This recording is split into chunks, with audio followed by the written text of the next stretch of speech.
നമുക്ക് രേവതിയുടെ സച്ചിയുടെ വരാൻ പോകുന്ന ദിവസങ്ങളെ നല്ലൊരു കഥ ഇട്ടാലോ? വീഡിയോ ഇഷ്ടപ്പെടുവാണെങ്കിൽ ഒന്ന് ലൈക്ക് ചെയ്ത് ഹൈപ്പ് ചെയ്യാൻ മറക്കരുതേ. അതോടൊപ്പം തന്നെ ആദ്യമായി കാണുന്നവരാണെങ്കിൽ സബ്സ്ക്രൈബ് ചെയ്യാനും മറക്കരുത് കേട്ടോ.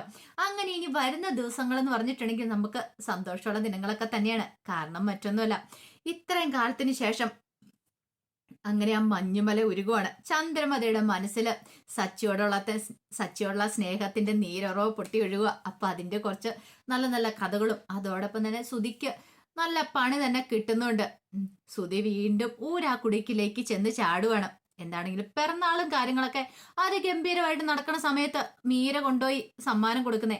പക്ഷെ മീര കൊണ്ടേ കൊടുത്ത സമ്മാനം അത് ശ്രുതിയുടേതാന്ന് പറഞ്ഞപ്പോ ചന്ദ്രമതിക്ക് സഹിച്ചില്ല. ചന്ദ്രമതി വലിച്ചൊരു ഏറൊക്കെ അങ്ങോട്ട് കൊടുത്തു. കാരണം അവളെ തന്നെ ഇംപ്രസ് ചെയ്യിക്കാൻ വേണ്ടി ചെയ്യുന്നതെന്നറിയാം. പോരാഞ്ഞിട്ട് ശ്രുതി വലിയൊരു കത്തും അങ്ങോട്ട് എഴുതി വെച്ചു ചന്ദ്രമതിയുടെ മനസ്സിലാക്കാൻ പാകത്തിന്. പക്ഷെ ആ കത്തിലൊന്നും ചന്ദ്രമതി വീണില്ല. ചന്ദ്രമതി എന്ത് ചെയ്തു? ശ്രുതിയോട് പറഞ്ഞു, എടാ നിന്റെ ഭാര്യ ഉണ്ടല്ലോ, അല്ല ഭാര്യ എന്ന് പറയാൻ പറ്റില്ലല്ലോ അവളെ നിനക്ക്. ഭാര്യ ആയിരുന്നവള്. അവൾ ഈ തന്ത്രമൊക്കെ എന്റെ അടുത്തല്ല, ഇതിന്റെ അപ്പുറത്തെ തന്ത്രങ്ങളും പ്രയോഗിക്കും. ഇത് അവളുടെ മനസ്സിൽ വെച്ചാ മതി. നീ ആ സാധനം അവൾക്ക് കൊണ്ട കൊടുത്തേക്കണം. നീ നേരിട്ട് കൊണ്ട കൊടുക്കൊന്നും വേണ്ട. അതുമായിട്ട് പോയിട്ട് ശ്രുതിയായിട്ട് ഇനി ഒരു ബന്ധം സ്ഥാപിക്കാൻ പാടില്ല. കടിച്ച പാമ്പിനെ കൊണ്ട് തന്നെ വിഷം ഇറക്കിക്കണമല്ലോ. നീ ഒരു കാര്യം ചെയ്താൽ മതി, മീരയെ വിളിച്ചാൽ മതി. മീരയുടെ കയ്യിൽ ആ സാധനം കൊടുത്തേക്കണം. അല്ലമ്മേ, അത് പിന്നെ എടാ അവളുടെ എഴുത്ത് വായിച്ചു കേട്ടിട്ടുണ്ടെങ്കിൽ എനിക്ക് സന്തോഷാവുമെന്നും ഞാൻ അവളെ തിരികെ വിളിക്കുമെന്നൊക്കെ ഓർത്തിട്ട് അവള് ചെയ്ത പരിപാടിയാ. അത് അവളുടെ മനസ്സിൽ വെച്ചാൽ മതി. പഴയ ചന്ദ്രയല്ലത് അവള് പറയുന്ന തൊണ്ട തൊടാതെ വിഴുങ്ങാനായിട്ട്.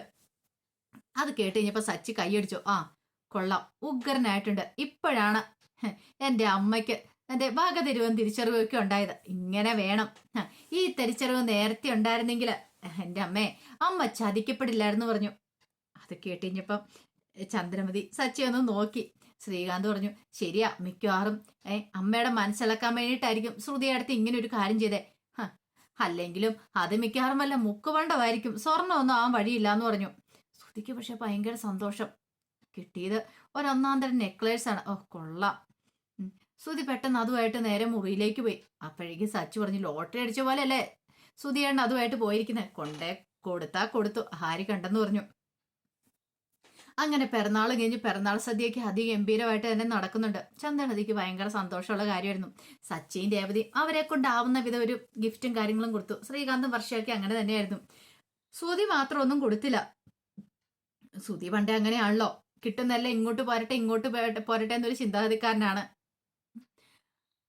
കുറച്ച് കഴിഞ്ഞു കഴിഞ്ഞപ്പോഴത്തേനും രവീന്ദ്രൻ ചന്ദ്രമതിയുടെ അടുത്തേക്ക് വന്നു. എന്നിട്ട് പറഞ്ഞു, എന്നാലും അത്രയ്ക്ക് വേണ്ടിയിരുന്നില്ല. നീ ആ ഗിഫ്റ്റ് ഒക്കെ എടുത്ത് എറിഞ്ഞു കളയേണ്ടിയിരുന്നില്ല. ഒന്നുമല്ലേലും ശ്രുതി തന്നു വിട്ടല്ലേ. ദേ രവിയേട്ടാ, ഒരു കാര്യം ഞാൻ പറഞ്ഞേക്കാം. ഇനി അവളുടെ പേരൂടെ പറയേണ്ട കാര്യമില്ല. രവിയേട്ടന് അവളുടെ സ്വഭാവം വ്യക്തമായല്ലോ. എന്തൊക്കെ നാടകങ്ങൾ കളിച്ചു, ഗർഭനാടകം വരെ കളിച്ചു. എന്നിട്ട് അതൊന്നും ഏക്കാതെ വന്നു കഴിഞ്ഞപ്പോ പുതിയ പ്ലാനുമായിട്ട് ഇറങ്ങിയിരിക്കുക. അതിന്റെ വല്ല ആവശ്യമുണ്ടോ? അത് ശരിയാ, അതിനോട് രവീന്ദ്രൻ ഒട്ടും യോജിക്കാൻ പറ്റില്ല. ആ ഗർഭനാടകത്തോട് അതിന്റെ കള്ളത്തരം പറയേണ്ട കാര്യമില്ല എന്നാണ് പറയണേ. പിറ്റേ ദിവസമായി കഴിഞ്ഞപ്പോ ശ്രുതി ആ നെക്ലേസ് എടുത്തു കയ്യില്. എന്താ ചെയ്യണ്ടേ? ഒരു കാര്യം ചെയ്താലോ, ഇതൊന്നും കൊണ്ട് പണയം വെച്ചാലോ? പണയം വെച്ചാൽ കുറച്ച് ക്യാഷ് കിട്ടും. അങ്ങനെ ഇപ്പൊ ഇത് മീരടെ കൊടുത്തു വിടണ്ട.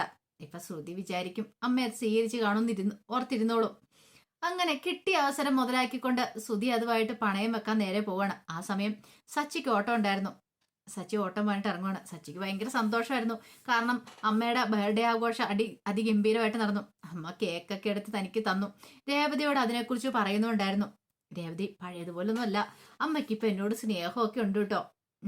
രേവതിക്കാണ് വിഷമമുണ്ട്. കാരണം ഇനി എപ്പോഴാ അമ്മയുടെ സ്വഭാവം മാറുന്നതെന്ന് അറിയത്തില്ല.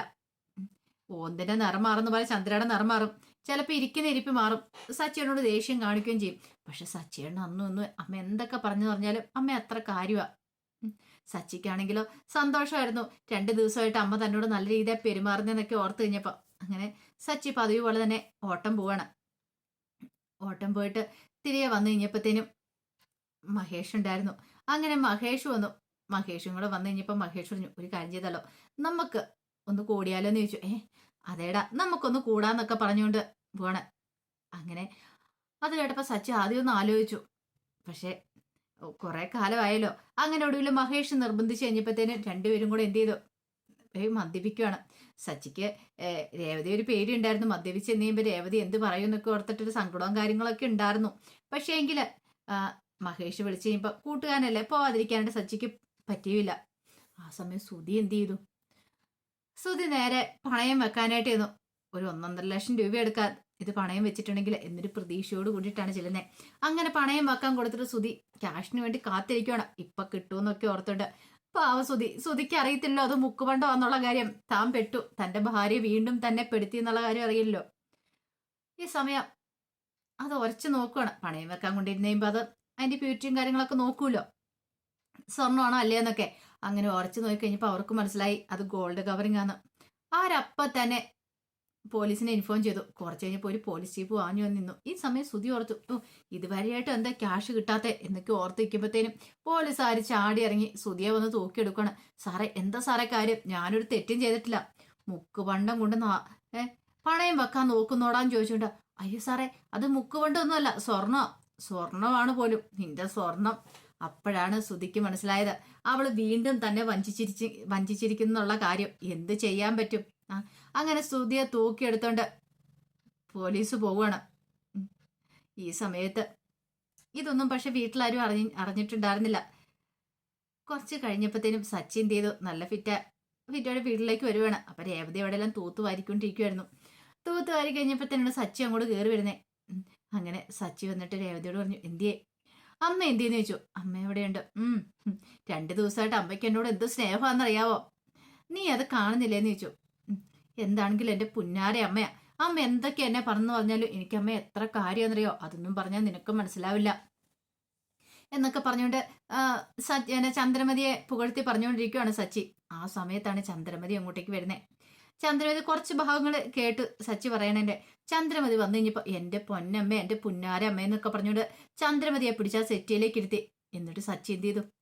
ചന്ദ്രമതിയുടെ മടിയിലേക്ക് പോയി തല വെക്കുവാണ്. ഓ ഇത്ര സ്നേഹം അമ്മയ്ക്ക് എന്നോടാണെന്ന് എനിക്ക് അറിയണ്ടായിരുന്നില്ല. ഞാൻ എത്ര കൊതിച്ചിട്ടുണ്ടെന്ന് അറിയാവോ അമ്മയുടെ മടിയിൽ ഇങ്ങനെ ഒന്ന് തല വെച്ച് കിടക്കാനൊക്കെ. ആ സമയത്ത് രേവതി അന്തം വിട്ട് നോക്കിക്കോണേ. രേവതിക്ക് സങ്കടം വരുന്നുണ്ടായിരുന്നു. സച്ചി എത്രമാത്രം ആഗ്രഹിച്ചിട്ടുണ്ട്. കാരണം കുഞ്ഞുനാളിലെ ആ സ്നേഹം കിട്ടിയിട്ടില്ല. സുധിക്കും ശ്രീകാന്തിനുമാണ് ആ സ്നേഹം കൊടുത്ത്. അവരെയായിരുന്നു ചന്ദ്രമതി നോക്കിക്കൊണ്ടിരുന്നത്. സച്ചി അച്ഛമ്മയുടെ കീഴിലല്ലേ വളർന്നത്. പക്ഷെ ആ ഒരു സ്നേഹം കിട്ടാത്തതിന്റെ ബുദ്ധിമുട്ട് സച്ചിക്കുണ്ടെന്ന് മനസ്സിലായി. സച്ചി ആ സ്നേഹത്തിനു വേണ്ടി ആഗ്രഹിക്കുന്നുണ്ടെന്നും. ഒരു നിമിഷം ചന്ദ്രമതി ഇങ്ങനെ അന്തം വിട്ടുപോയി. സച്ചിയാണ് ഇങ്ങനെ പെറുപിടുത്തോണ്ടിരിക്കുക. അമ്മേ ഞാൻ എത്ര ആഗ്രഹിച്ചിട്ടുണ്ടെന്നറിയോ അമ്മ സുധിയെ ശ്രീകാന്തിനൊക്കെ എടുത്തോണ്ട് നടക്കുന്നുണ്ടുമ്പോ എന്നെ ഒന്ന് എടുത്താലോ എന്നൊക്കെ. അപ്പോഴേക്കും ചന്ദ്രമതി പതുക്കെ സച്ചിയുടെ തലമുടിയിൽ ഇങ്ങനെ തലോടുവാണ്. അറിയാതെ ചന്ദ്രമതിയുടെ ഉള്ളിലെ അമ്മ ഉണർന്നു. കാരണം എത്രയാന്ന് പറഞ്ഞാലും സ്വന്തം മകനല്ലേ. ദേഷ്യം കാണിച്ചെന്ന് പറഞ്ഞാലും സച്ചി മദ്യലഹരിയിൽ ഇങ്ങനെ പറഞ്ഞാലും അത് കണ്ടില്ല കേട്ടില്ല നടിക്കാൻ പറ്റില്ലല്ലോ. സച്ചി പക്ഷെ ഇതൊന്നും അറിയുന്നുണ്ടായിരുന്നില്ല. സച്ചി ഇങ്ങനെ ഓരോന്ന് ഇങ്ങനെ പൊലിപ്പിക്കൊണ്ടിരിക്കുക. അത് കണ്ടു കഴിഞ്ഞപ്പോഴത്തേനും രേവതിയുടെ കണ്ണ് നിറഞ്ഞു. രേവതിക്കും ഭയങ്കര വിഷമായി. ഇപ്പൊ പണ്ടത്തെ പോലെയല്ല, അമ്മയ്ക്ക് നല്ല മാറ്റം വന്നിട്ടുണ്ട്. സച്ചിയെ അമ്മ സ്നേഹിച്ചു തുടങ്ങിയെന്നൊരു ചിന്ത രേവതിയുടെ മനസ്സിലുണ്ടാകുന്നുണ്ട്. അങ്ങനെ പിന്നീടാണ് അറിയണേ സുധിയെ പോലീസ് അറസ്റ്റ് ചെയ്യുന്നുള്ള കാര്യങ്ങളൊക്കെ. ഇതറിഞ്ഞു കഴിഞ്ഞപ്പോ തന്നെ രവീന്ദ്രൻ ചെന്നു. രവീന്ദ്രൻ ചെന്നപ്പോഴാണ് കാര്യങ്ങളൊക്കെ അറിയണേ, ഇന്ന പോലെ കാര്യങ്ങളെന്നൊക്കെ. അതറിഞ്ഞപ്പോ ചന്ദ്രമതിക്ക് സഹിക്കുവോ? ചന്ദ്രമതി എന്നിട്ട് പിന്നെ ചെന്ന് കാര്യങ്ങൾ ചന്ദ്രമതിയൊക്കെ ചെന്ന ഒരു വിടുത്തി സുധി അടക്കൊണ്ട് വരുന്നുണ്ട്. പക്ഷെ വന്നു കഴിഞ്ഞപ്പോ സുധിക്ക് കോളായിരുന്നു. ചന്ദ്രമതിയുടെ കയ്യിൽ നിന്ന് സുധിക്ക് നല്ലതും കിട്ടി. കാരണം ചന്ദ്രമതി പറഞ്ഞു, നിന്നോട് ഞാൻ അപ്പോഴേ പറഞ്ഞുതരാം അത് കൊണ്ടേ കൊടുക്കാനായിട്ട്. നിനക്ക് ഇതിന്റെ വല്ല ആവശ്യം ഉണ്ടായിരുന്നോടാ? അവൾ ഇതല്ല ഇതിലപ്പുറത്തെ പണിയും ചെയ്യും. നിനക്ക് നാണം ഉണ്ടോടാ നിനക്ക്? അവള് മുക്കുവണ്ടം തന്ന് വീണ്ടും എന്നെ പറ്റിക്കാൻ നോക്കിയതാ. എടാ ഇതൊക്കെ എനിക്കറിയായിരുന്നു.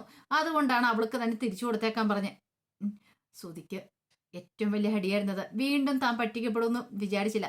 എത്ര കിട്ടിയാലും പഠിക്കില്ലെന്ന് പറഞ്ഞോണക്കായിരുന്നു. വീണ്ടും തല്ലിങ്ങനെ കിട്ടിക്കൊണ്ടേ ഇരിക്കും സുധിക്ക്.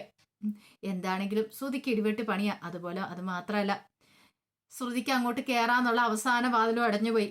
ചന്ദ്രമതി വെറുതെ ഇരിക്കുവോ? ചന്ദ്രമതി എന്താണെങ്കിലും ശ്രുതിയെ പോയി വലിച്ചിറക്കുന്നുണ്ട്. വലിച്ചിറക്കി അവളെ 2-3 തല്ലൊക്കെ കൊടുത്ത് അവളെ ശരിയാക്കുന്നുണ്ട്. കാരണം തന്റെ മോനെ വീണ്ടും കുരുക്കിലേക്ക് വിടുത്തേന് ചന്ദ്രമതിക്ക് സഹിക്കാൻ പറ്റുന്നില്ല. അപ്പുറം വരുന്നു. അത് മാത്രമല്ല മീരയോടും തട്ടി കയറുന്നുണ്ട്. മീരയാണല്ലോ ഗിഫ്റ്റ് പാക്കറ്റൊക്കെ കൊണ്ടുവന്ന് കൊടുക്കുകയൊക്കെ ചെയ്തത്. ഗോൾഡ് കവറിങ് നീ എന്നെ പറ്റിക്കാൻ നോക്കുന്നോടി എന്നൊക്കെ ചോദിച്ചോണ്ട്. അപ്പൊ അതിന്റെ കഥകളാണ് കാണാൻ പോകുന്നത്. നമ്മളെല്ലാവരും കാണാൻ കാത്തിരുന്ന കുറെ കഥകളൊക്കെയാണ്. എല്ലാവരുടെ ആഗ്രഹമായിരുന്നു ചന്ദ്രമതി സച്ചിയെ സ്നേഹിക്കുന്നുള്ള. ഇനിയിപ്പോ എപ്പോഴാ നിറം മാറുന്നെന്ന് പറയാൻ പറ്റില്ല.